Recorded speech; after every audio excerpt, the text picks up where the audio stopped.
મેઘા પોતાના પિયરની સૌથી લાડલી દીકરી હતી. પિતા કાંતિભાઈ વેપારમાં જાણીતી અને પ્રતિષ્ઠિત કંપનીના વ્યક્તિ હતા. ઘરમાં કોઈ વસ્તુની ખોટ નહોતી.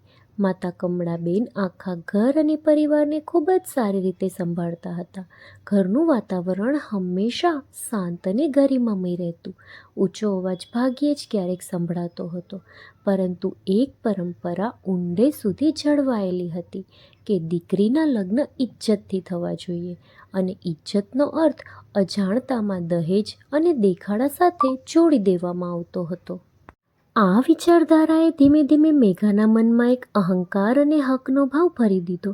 તે સુંદર હતી, ભણેલી ગણેલી હતી, આત્મવિશ્વાસથી ભરપૂર અને વાતચીતમાં ખૂબ જ તેજ તર્રાર હતી. પણ તેના અંદર ક્યાંક આ આદત બેસી ગઈ હતી કે દરેક વસ્તુનો શ્રેય પોતાની જાતને આપે, જાણે જે કંઈ છે તે તેના કારણે જ છે, તેના પિયરના પ્રતાપે છે. સંબંધીઓ અવારનવાર કહેતા, મેઘા જ્યાં જાય છે બધાની નજર તેના પર જ ટકી જાય છે. આ તેના માટે પ્રશંસા પણ હતી અને એક છુપી ચેતવણી પણ, જેને તે ક્યારેય સમજી શકી નહીં. જ્યારે રાણા પરિવારમાં સંબંધ નક્કી થયો ત્યારે બધાને લાગ્યું કે મેળ સારો છે. ઘર સંસ્કારી છે, સંયુક્ત પરિવાર છે. મોટાભાઈ વરુણની પત્ની સીમા સરળ અને શાંત સ્વભાવની છે. દેવર કરણ અભ્યાસ કરી રહ્યો છે. સાસુ સવિતાબેન ધાર્મિક છે અને સસરા હરિપ્રસાદ ખૂબ જ મહેનતુ અને સ્થિર મિજાજના માણસ છે. છોકરાવાળા ઘરે આવ્યા ત્યારે રિવાજ મુજબ ચા અને નાસ્તો થયો. વાતચીત શરૂ થઈ. હરિપ્રસાદજીએ સ્મિત સાથે પૂછ્યું, દીકરી, તારે આગળ શું કરવું છે? અભ્યાસ આગળ વધારવો છે કે ઘર સંભાળવું છે? મેઘાએ જવાબ આપ્યો, મારે ઘર પણ સંભાળવું છે અને મારી રીતે નાના મોટા કામ પણ શીખવા છે. પણ એક વાત સ્પષ્ટ છે, હું કોઈના પર બોજ બનવા માંગતી નથી. અને તેણે મનમાં ને મનમાં વિચાર્યું કે એક તો મારું દહેજનું આટલું બધો સામાન અને ઉપરથી મારું સ્ટેટસ આટલું હાઈ છે, તો બોજનો સવાલ જ ક્યાં છે? આમ છોકરીનો જવાબ સાંભળીને છોકરાવાળાઓએ એટલું તો અંદાજો લગાવી જ લીધો હતો કે આ છોકરી વાતચીતમાં તેજ તર્રાર છે. ખેર, છોકરી ગમી ગઈ અને સંબંધ નક્કી થઈ ગયો. સગાઈમાં ખૂબ જ ધામધૂમ રહી. મામા હસમુખભાઈએ કહ્યું કે ભાણીના લગ્ન છે, કોઈ જ કમી નહીં રહે. સામાનનું લિસ્ટ બન્યું. ડબલ ડોર ફ્રીજ, મોટી સ્ક્રીનનું TV, front load washing machine, microwave, ફર્નિચરનો આખો સેટ, જ્વેલરી, સ્કૂટર, અહીં સુધી કે મામાએ બુલેટ પણ પોતાના મિત્ર પાસેથી ખરીદી અને રિસ્ટોર કરાવી દીધું, જેથી જાનમાં અલગ જ રોનક આવે. દરેક સામાન સાથે એક અદ્રશ્ય ટેગ જેવું હતું કે પિયરથી આવ્યું છે. કમલાબેને પોતાની દીકરીને ઘણીવાર સમજાવી, દીકરી, દહેજ આપવાથી કોઈ મોટું નથી થતું, પણ સંબંધો નિભાવવાની સમજ જ સૌથી મોટી વસ્તુ હોય છે. મેઘાએ હસીને કહ્યું, મમ્મી, તમે ચિંતા ન કરો, હું બધું સંભાળી લઈશ. લગ્નના દિવસે નાચગાન, વિધિઓ અને અભિનંદન વચ્ચે મેઘાનો આત્મવિશ્વાસ વધુ વધી ગયો. તેને લાગતું હતું કે હવે બધા સંબંધો તેનાથી પ્રભાવિત થશે. હું જે ઈચ્છીશ તેવું જ થશે. અને આ એ જ અહંકાર હતો જે ભવિષ્યમાં સંબંધો પર ભારે પડવાનો હતો. વિદાય વખતે પિતાએ છાતીએ લગાવીને કહ્યું, દીકરી, ઇજ્જત સાથે લઈ જઈ રહી છે, સંભાળીને રાખજે. અને મેઘાએ પોતાના મનમાં દોહરાવ્યું, હા પિતાજી, ઇજ્જત અને મારી વસ્તુઓ જે હું મારા પિયરથી લઈને જઈ રહી છું. સસરાના ઘરે પહોંચતા જ સવિતાબેને આશીર્વાદ આપ્યા. આવ બેટા, ઘરમાં લક્ષ્મી આવી છે. જેઠાણી સીમાએ સ્મિત સાથે ગળે લગાવી કે હવે કામ અડધું અડધું કરીશું, થાકી જાય તો મને બોલાવી લેજે. દેવર કરણે મજાકમાં કહ્યું, નવી ભાભી પહેલા દિવસે જ મીઠાઈ બનાવજો, હું ડાયટિંગ તોડી નાખીશ. બધા હસી પડ્યા. શરૂઆતના દિવસો ખુશનુમા હતા. નવો પ્રેમ, નવું ઘર, નવી આશાઓ.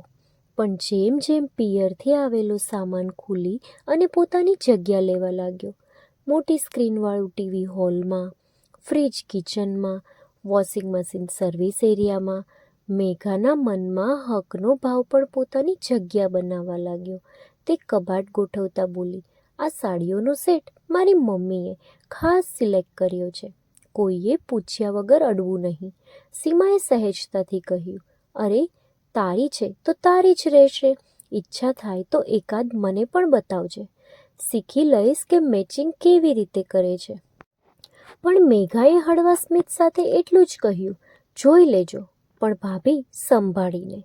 થોડા દિવસો પછી મેઘાના ધોવાના કપડાં વધી ગયા તો સીમાએ પ્રેમથી કહ્યું, મેઘા, આજે હું વોશિંગ મશીન ચલાવી દઉં. મેઘા તરત બોલી કે આ વોશિંગ મશીન મારા પિયરનું છે. તમે ચલાવશો તો પહેલાં મને પૂછી લેજો. સીમા અટકી ગઈ. અરે, ઘરનું મશીન છે તો બધાનું થયું ને. મેઘાએ સપાટ અવાજે કહ્યું, મારી જવાબદારી પણ છે એટલે મારી મરજી ચાલશે. અને સીમા ચૂપ થઈ ગઈ. આવી જ રીતે તે જ અઠવાડિયે એક બીજી ઘટના બની. કરણને કોલેજના પ્રોજેક્ટ માટે બજારમાં જવાનું હતું. તેને સંકોચ સાથે કહ્યું, ભાભી, સાહિલભાઈની બુલેટની ચાવી મળી જાય તો હું એક જ કલાકમાં પાછો આવી જઈશ. મેઘાએ ભમર ચડાવી અને ગુસ્સામાં બોલી કે આ બુલેટ તારા ભાઈની નથી, મારા દહેજમાં આવી છે. સમજ્યો? કારણ વગર મારી વસ્તુઓ પર હક ન જતાવ. કરણ તો શબ્દ થઈ ગયો. ભાભી, મારો મતલબ ઘરની ગાડી હતી તો? ઘરની નહીં. કરણને વચ્ચે જ અટકાવી અને મેઘા બોલી, ઘરની નહીં, મારી. મેઘાએ વાત કાપી નાખી. આ પહેલી વાર હતું જ્યારે કરણને લાગ્યું કે ભાભી ઘરની વહુ ઓછી અને પિયરની પ્રવક્તા વધારે લાગે છે. સાંજે જમતી વખતે સાસુએ ખૂબ જ નરમાશથી વાત છેડી, બેટા, ઘરમાં જે પણ સામાન આવે છે તે ઘરનો થઈ જાય છે. વહુ હોવાને કારણે તું સૌથી ઉપર છે, વસ્તુઓથી પણ ઉપર. મેઘાએ શિષ્ટાચાર જાળવતા કહ્યું, સવિતાબેન, હું પણ એ જ ઈચ્છું છું, પણ હું નથી ઈચ્છતી કે કોઈ મારી વસ્તુઓની કદર ઓછી કરે. આ બધું મારા માતા પિતાએ આપ્યું છે. હરિપ્રસાદજીએ સમજાવ્યું, કદર વસ્તુની નહીં, લાગણીની હોય છે, અને લાગણી સામૂહિક હોય ત્યારે જ ઘર બને છે. મેઘાએ ધીમા અવાજે કહ્યું, ઠીક છે, પણ અંદરના તાળા ન ખુલ્યા. આ જ પેટર્ન ધીમે ધીમે દરેક રૂમમાં, દરેક વાતમાં ઉતરી આવી. કબાટ, કિચન સેટ, અહીં સુધી કે નવા પડદા સુધી એક અદ્રશ્ય રેખા ખેંચાઈ ગઈ. આ મારું છે. સીમા ઘણીવાર હળવા સ્મિત સાથે વાત કરવાનો પ્રયત્ન કરતી. આજે તારી સિલ્વર પ્લેટ્સમાં પ્રસાદ મૂકી દઉં તો જવાબ મળતો, મારી પ્લેટ્સ ખાસ છે, ઉજરડા પડી જશે. ક્યારેક તે કહેતી, નવી સાડી બહુ સુંદર છે, ક્યાંથી લીધી? તો મેઘા બોલતી, મારા પિયરની એક્સક્લુઝિવ ડિઝાઇન છે. ધીમે ધીમે ઘરની રોનક પર મહેણા ટોણાનો પડદો પડી ગયો. એક રાત્રે સીમા ચૂપચાપ આંગણામાં બેઠી હતી. કરણ પાસે આવ્યો. ભાભી, તમને ખરાબ લાગ્યું ને? સીમાએ હળવું હસવા પ્રયત્ન કર્યો. ઘર છે તો બધા શીખી જશે, પણ વાત સામાનની નહીં, મનની છે. જોજે, એક દિવસ વાત પોતાની મેળે જ ખુલી જશે. બીજી તરફ રૂમમાં મેઘા અરીસા સામે ઊભી રહીને પોતાના ઘરેણાં નિહાળતા પોતાની માતાની શીખને પોતાની રીતે જ દોહરાવતી હતી. ઇજ્જત સાથે લાવી છું, સંભાળીને રાખવાની છે. અને તે જ ક્ષણે તેણે પોતાના હકની દિવાલમાં 1 ઇંચ વધુ ઊંચી કરી દીધી. બીજા દિવસે સવિતાબેને બધાને રસોડામાં બોલાવીને કહ્યું, બેટા, એક વાત યાદ રાખો, આ ઘર આપણે બધાનું છે. આ ઘરમાં જે કંઈ પણ આવશે તે બધાના કામમાં આવશે. બસ પ્રેમથી પૂછીને ઉપયોગ કરજો. સીમાએ સ્મિત સાથે સંમતિ આપી. કરણે કહ્યું, ઠીક છે મમ્મી. પણ મેઘાએ અંદરખાને પોતાની વાતને જ સાચી માની. જે મારું છે તે મારા નિયમથી. આ એ જ બીજ હતું જે આગળ જઈને ઝાડ બનશે, અને તેની ગાઢ છાયામાં સંબંધોનો તડકો લાંબો સમય નહીં પહોંચે. લગ્નને થોડા મહિના વીતી ગયા હતા. શરૂઆતનો ઉત્સાહ હવે રોજબરોજની જિંદગીમાં બદલાઈ ગયો હતો. ઘરમાં કામની વહેંચણી નક્કી હતી, પણ મેઘા દરેક કામ સાથે પોતાના પિયર અને દહેજનું નામ જોડી દેતી. જો તે રસોડામાં નવું મિક્સર ચલાવતી તો કહેતી, આ પણ મારા પિયરથી આવ્યું છે, નહીતર તમારા લોકોના જૂના મિક્સરમાં તો અડધા દાણા પણ નહોતા પીસાતા. જો ક્યારેક બાળકો ટીવી જોતા હોય તો મેઘા મહેણું મારતી કે આ આટલું મોટું બ્રાન્ડેડ ટીવી પણ મારા પપ્પાએ જ આપ્યું છે, નહીતર આજ સુધી તમે લોકો પેલું નાનું ટીવી જ જોતા હોત. ધીમે ધીમે ઘરના દરેક સભ્યના દિલમાં એક મૌન દિવાલ ઊભી થવા લાગી. સાસુ સવિતાબેન ક્યારેક સમજાવતા, બેટા, ઘરની વસ્તુઓને વહેંચીને જો. આ ઘર એક મંદિર છે અને મંદિરમાં બધાનો હક બરાબર હોય છે. પણ મેઘા હસીને કહેતી, મમ્મીજી, હું ઘરની વસ્તુઓને વહેંચતી નથી. બસ એટલું જ ઈચ્છું છું કે બધાને ખબર રહે કે આ બધું મારા પિયરના કારણે છે. મહેનત મારા માતા પિતાની છે તો નામ પણ તેમનું જ હોવું જોઈએ. પતિ સાહિલ ઘણીવાર સમજાવવાનો પ્રયત્ન કરતો. એક સાંજે જ્યારે મેઘા ઘરેણાંનો કબાટ સંભાળી રહી હતી ત્યારે સાહિલ ધીમેથી બોલ્યો, મેઘા, તને ખબર છે આ ઘર તને કેટલો પ્રેમ કરે છે, પણ તારા આવા શબ્દો સંબંધોમાં કડવાશ ઘોડી રહ્યા છે. એ જ તો લગ્નનો એક ભાગ હતો. હવે બધું આ ઘરનું છે, તું વહુ છે, માલકણ નહીં. મેઘાએ ભમર ચડાવતા કહ્યું, મતલબ તને મારા પિયરની કદર નથી. તું ભૂલી ગયો, જો આ બધી વસ્તુઓ ન હોત તો તમારા ઘરની હાલત શું હોત? તમારા લોકો પાસે તો ગાડી પણ નહોતી. આજે મારા કારણે બધા સ્ટેટસ બતાવી રહ્યા છો. સાહિલે લાંબો શ્વાસ લીધો અને બોલ્યો, સ્ટેટસ કરતાં વધારે મોટું ઘરનું સુખ શાંતિ હોય છે. વિચાર, તારા એક એક મહેણાથી મમ્મી કેટલા દુઃખી થાય છે. તું વસ્તુઓને તારી ઓળખ કેમ બનાવી રહી છે મેઘા? તારી ઓળખ તારા સંસ્કાર છે, તારો પ્રેમ છે. પરંતુ મેઘાએ વાત ટાળી દીધી. સારું સારું, તું બહુ મોટો ઉપદેશક ન બન. મને જ્ઞાન આપવાની કોઈ જરૂર નથી. મને ખબર છે કોણ સાચું છે, કોણ ખોટું. ઘરનું વાતાવરણ દિવસે ને દિવસે બદલાતું જતું હતું. જેઠાણી સીમા જે પહેલાં હસતી રમતી રહેતી હતી તે હવે ચૂપ રહેવા લાગી. જ્યારે પણ રસોડામાં કોઈ કામ કરતી હોય ત્યારે મેઘા તેને રોકી દેતી. ભાભી, આ કડાઈ ન વાપરશો, અમારા પિયરથી આવી છે. ભાભી, આ મિક્સી તમને ચલાવતા નથી આવડતી, ક્યાંક ખરાબ ન કરી દો, મારી મમ્મીએ ખાસ મોકલી હતી. સીમાના દિલમાં ચોટ લાગતી પણ તે ચૂપ રહી જતી. કરણ, જે મેઘાને બહુ માનતો હતો, પણ હવે અંતર રાખવા લાગ્યો. એક દિવસ તેણે પોતાની મમ્મીને કહ્યું, મમ્મી, આ ભાભી તો ઘરને વહેંચી રહી છે. દરેક વાતમાં પિયર. પિયર આપણું શું? શું આપણે પારકું ઘર છીએ? સવિતાબેને આંખો લૂછતા કહ્યું, બેટા, વહુ હજી નવી છે, ધીમે ધીમે સમજી જશે. પણ ધીરજની પણ એક મર્યાદા હોય છે. થોડા જ દિવસો પછી ઘરમાં એક મોટી ઘટના બની. કરણને કોલેજની ફી ભરવાની હતી. તેણે સાહિલ પાસે થોડા પૈસા માગ્યા. સાહિલે કહ્યું, કરણ, આ મહિને ખર્ચો વધી ગયો છે, ભાભીને પૂછી જો, તેમની પાસે થોડા પૈસા બચ્યા છે. કરણ સંકોચ સાથે મેઘાના રૂમમાં પહોંચ્યો. ભાભી, જો થોડા પૈસા મળી જાય તો હું ફી ભરી દઉં. આવતા મહિને હું તમને પાછા આપી દઈશ, મેઘાએ કટાક્ષમાં કહ્યું. વાહ, હવે મારા કબાટ પર પણ નજર છે. સાંભળી લે કરણ, મારા પિયરથી જે દાગીના અને રોકડ આવી છે તે મારી છે. તેના પર કોઈનો હક નથી. તારે ફી જોઈએ છે તો તારા પપ્પા પાસે માંગ. મારા પિયરની કમાણી પર કેમ નજર નાખે છે? કરણના ચહેરાનો રંગ ઉડી ગયો. તેણે કંઈ પણ બોલ્યા વગર ચૂપચાપ રૂમની બહાર નીકળી જવું જ યોગ્ય સમજ્યું. સાહિલ પણ સમજી ગયો હતો કે વાત હવે મર્યાદાની બહાર જઈ રહી છે.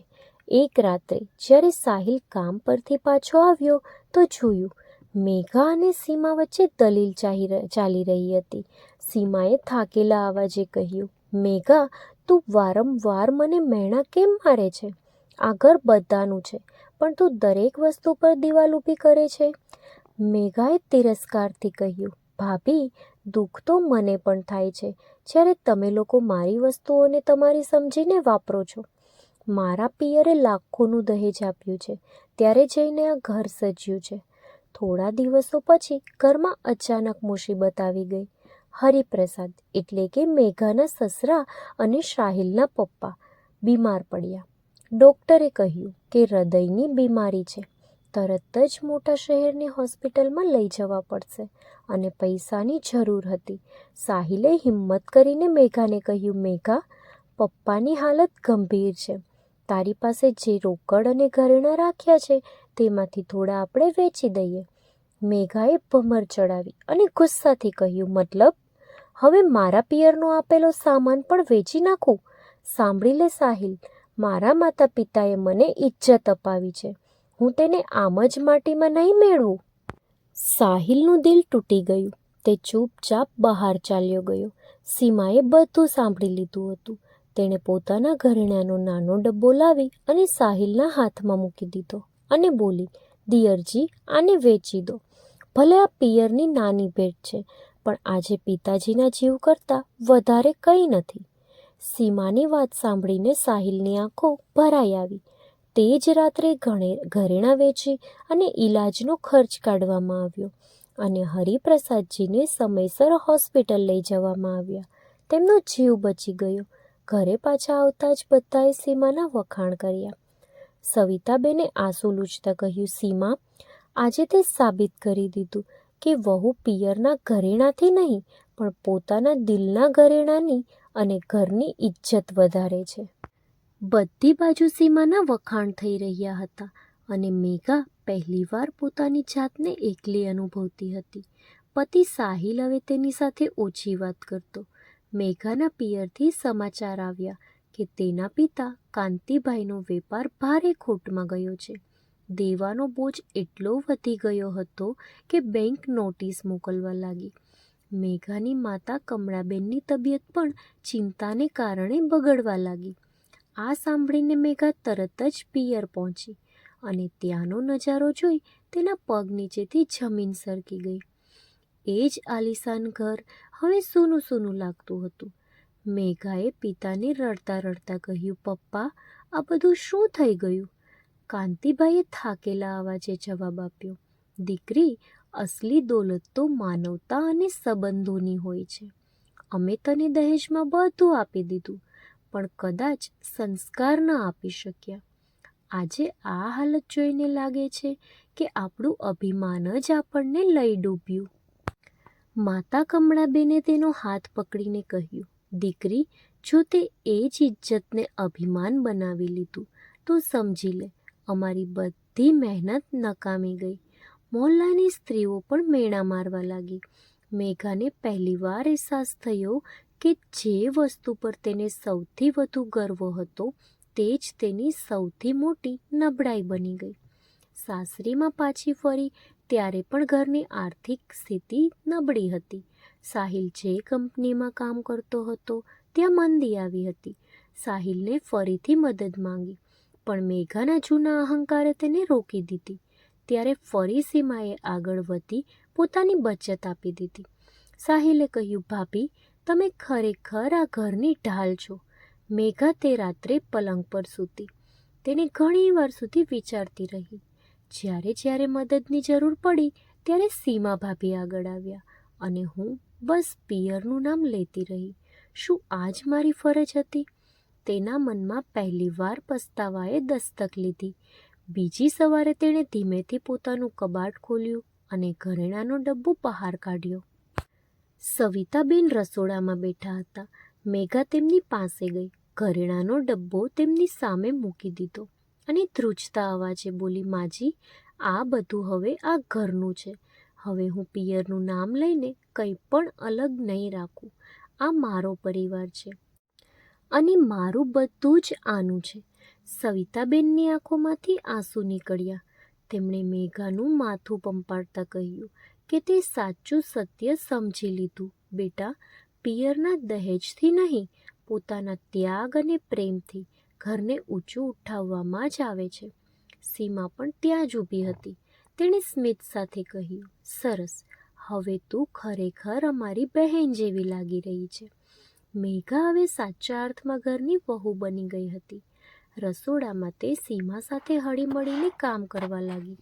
કરણના બાળકોને તે ભણાવવા લાગી. સાહિલ સાથેનો તેનો સંબંધ પણ સુધરવા લાગ્યો. એક દિવસ સમાજના કાર્યક્રમમાં મેઘાએ સ્ટેજ પર જઈ જાહેરમાં સ્વીકાર્યું કે બહેનો, મેં ભૂલ કરી હતી. મારું સૌથી મોટું ઘરેણું સંસ્કાર છે, પિયરનો સામાન નહીં. મારી જેઠાણી સીમાએ આ વાત મને શીખવાડી છે. આખો હોલ તાળીઓથી ગુંજી ઉઠ્યો. તે રાત્રે સાહિલે તેના ખભા પર હાથ મૂક્યો અને કહ્યું, હવે તું ખરેખર મારી પત્ની જ નહીં પણ આ ઘરની શાન બની ગઈ છે. મેઘાની આંખોમાં ખુશીના આંસુ હતા, કારણ કે તેણે પોતાનું ખોવાયેલું માન અને પરિવારનો વિશ્વાસ પાછો મેળવી લીધો હતો. સૌથી મોટો બદલાવ એ થયો કે જે સંબંધીઓ અને સમાજ ક્યારેક તેની મજાક ઉડાવતા હતા તે હવે તેના વખાણ કરવા લાગ્યા.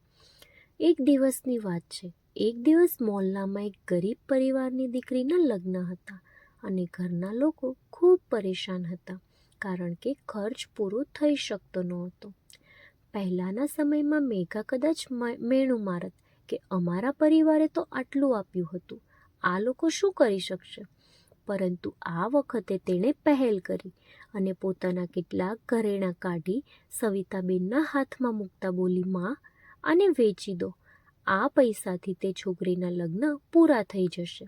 આજે હું સમજું છું કે ઘરેણાંની શોભા તિજોરીમાં નહીં, કોઈની મદદ કરવામાં છે. આખો પરિવાર તેને જોતો જ રહી ગયો. સીમાની આંખો ભીની થઈ ગઈ અને તેણે મેઘાનો હાથ થામી લીધો અને કહ્યું, મેઘા, આજે તે સાબિત કરી દીધું કે અસલી વહુ એ જ છે જે ઘરની લક્ષ્મી બનીને બીજાનું જીવન રોશન કરે. લગ્નના દિવસે જ્યારે મેઘાએ દુલ્હનને ઘરેણાંથી સજાવી તો મોહલ્લાની સ્ત્રીઓ ગણગણાટ કરવા લાગી, જુઓ, આ એ જ મેઘા છે જે પહેલાં દહેજનું અભિમાન કરતી હતી, હવે બધાની મદદગાર બની ગઈ છે. સાચું છે, માણસનું નામ તેના કર્મોથી જ બને છે. તે દિવસે પહેલી વાર મેઘાને લાગ્યું કે તેણે પોતાનું ખોવાયેલું સન્માન પાછું મેળવી લીધું છે. જ્યારે દુલ્હને તેના પગ સ્પર્શ કર્યા અને કહ્યું, ભાભી, તમે ન હોત તો મારા લગ્ન અધૂરા રહી જાત. જ્યારે મેઘાની આંખોમાંથી આંસુ વહી નીકળ્યા.